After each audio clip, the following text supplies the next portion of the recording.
Over the past year, Mexico's ruling party has been embroiled in a string of scandals, including accusations of wild overspending in regional election campaigns, systematic malfeasance by state governors, and an attempt to gut a newly created national mechanism to fight corruption.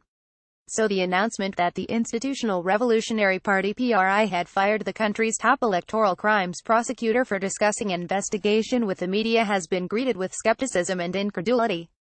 Santiago Nieto, whose investigations had put the PRI on the defensive, was fired last week for unspecified code of conduct violations.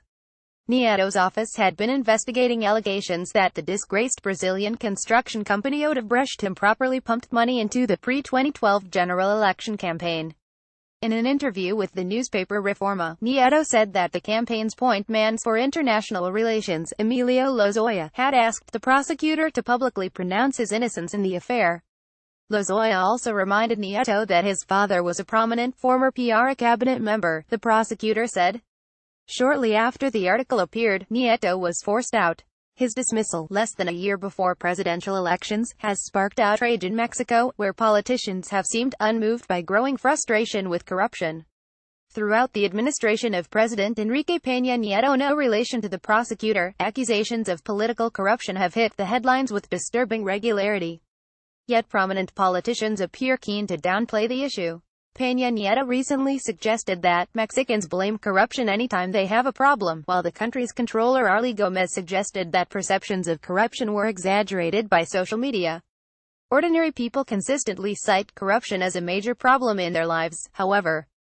Mexico ranks 123rd on Transparency International's most recent Corruption Perceptions Index, tied with Sierra Leone and Moldova, and 12 spots worse than its rank the previous year.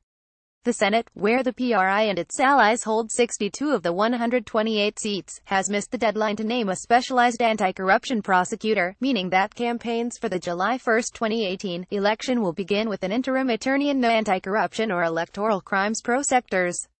Government loyalists have said that Nieto was fired for discussing an active investigation.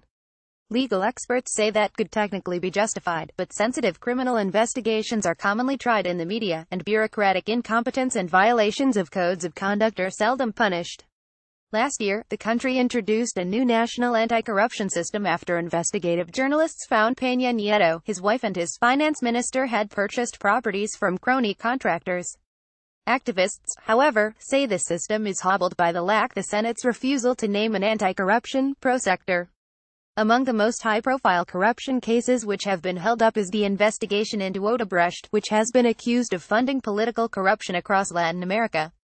Cases against politicians caught in the Odebrecht web have produced convictions across the region, but so far, none in Mexico. Odebrecht reflects the impunity in Mexico, said Luis Perez de Oca, a lawyer and member of the Citizen Committee overseeing the national anti-corruption system. It's a no-go topic. Lozoya has declared himself absolutely innocent of any wrongdoing and announced plans to sue Nieto.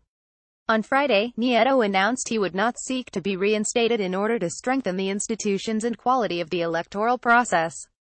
Government supporters have also cast themselves as the upholders of due process in case. When the PRI tried to impose a secret vote on the Nieto affair on Wednesday, the party's Senate leader Emilio Gamboa said, "What we're looking for legality." Earlier this month, Gamboa was revealed to have used a government helicopter to go and play golf. He faced no disciplinary action.